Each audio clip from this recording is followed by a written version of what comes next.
Hello friends, this is Vandana Damani. How are you all.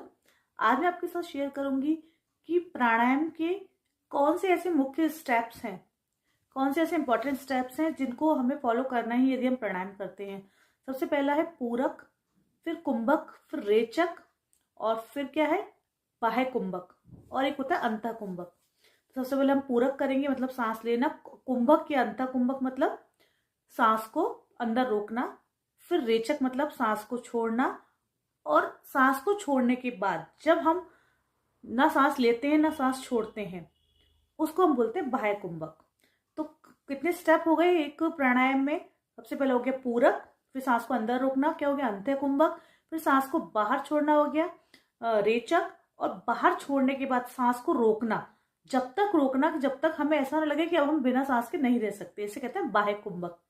तो ये 4 steps हैं। यदि आप ये फॉलो करते हैं तो आपका प्राणायाम 100% अच्छा होगा और आपको बेनिफिट्स भी ज्यादा मिलेंगे।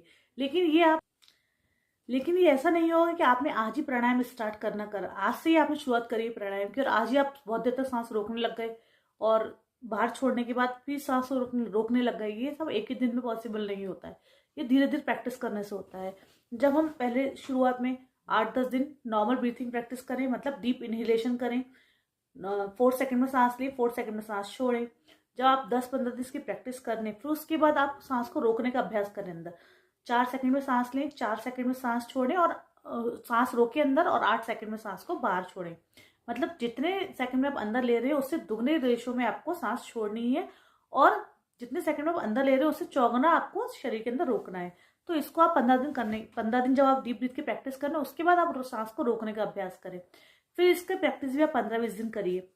फिर उसके बाद हम बाह्य कुंभक का अभ्यास करेंगे। उसमें क्या करेंगे, हम पहले सांस को लेंगे 4 सेकंड में, फिर अपने 8 सेकंड सांस को रोक के रखेंगे, फिर 8 सेकंड सांस को छोड़ेंगे। छोड़ने के बाद 8 सेकंड तक या जब तक आपको ऐसा ना लगे कि अब मैं सांस नहीं रोक सकता, तब तक आपको इसका अभ्यास करना है। और जब आप इसका एक राउंड कर लो, उसके बाद आपको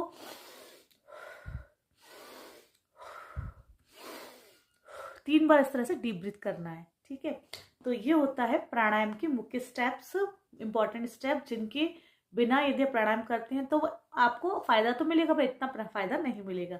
तो इसको धीरे धीरे प्रैक्टिस करके इम्प्लीमेंट करिए और प्राणायाम का 100% फायदा लीजिए। मिलते हैं नेक्स्ट वीडियो, तब तक के लिए बाय, स्टे हेल्दी।